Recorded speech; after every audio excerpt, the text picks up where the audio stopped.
پښمنی ته پاسېدل سحری کول دا هم یو سنت ده او رسول الله صلی الله علیه وسلم د متعلق فرمان هم موجود ده. په دې کې ډیر زیات برکت هم ده او هر کس ته پکار ده چې هغه پښمنی وکي او پښمنی وای د شپې اخیری شپږم حصہ او که بیا هم څوک په دینه زیات مؤخر کوي چې هغه صرف اذان نه مخکې خپل سحری مکمل کړي نو دا هم صحیح طریقه ده. صحیح بخاری کی روایت موجود ده. حضرت انس بن مالک رضی الله تعالی عنہ فرمای قال النبي صلی الله علیه وسلم تسحروا فإن في السحور برکه. وای د الله رسول فرمای وای تاسو سحری کوي تاسو پښمنۍ کوي ځکه چې په سحری کې برکت ده. نو ډېر خلک داسې دي چې هغه د شپې ډېر زیات خوراکو کې او د شپې ټوله په غپو باندې تیر کې مجلسو باندې تیر کې او سحر پښمنۍ ته ناراضي سحری نه کوي. ولې چې موږ ته د سحری ضرورت نشته، موږ د شپې دومره زیات خوراک کړی دا چې موږ ته د سحری ضرورت نشته.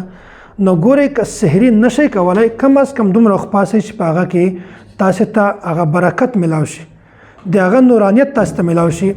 نو د برکت د وجې نه هم انشاءالله تاسو ته به ډېره زیاته فایده وي.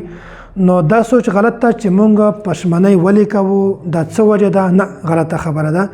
کم از کم که خوراک نشي کولی صرف د پښمنۍ په نیت باندې پاسول دا هم ډېر د برکت ول کار ده ځکه چې نبی علیه الصلاة والسلام فرمایي چې په دا کې ډېر زیاته برکت ده. او داسې د پښمنۍ الفاظ په حدیث کې د دې واضح ثبوت نشته. البته په عربي کې که چا هم د دې لپاره نیت کوو نو په دې الفاظ سره نیت کولی شي او بصوم غدین نویت من شهر رمضان.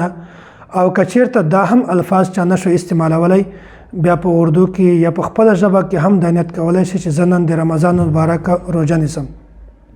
او بیا هم په ژبه سره دا الفاظ ویلل ضروری نه دي بلکې صرف نیت وای ارادې ته په زړه کې که چیرته د په زړه کې دا خبره درشي چې زه نیت کوم بس دا صرف نیت هم کافي ده. په ژبه سره الفاظ ویل ضروری نه دي.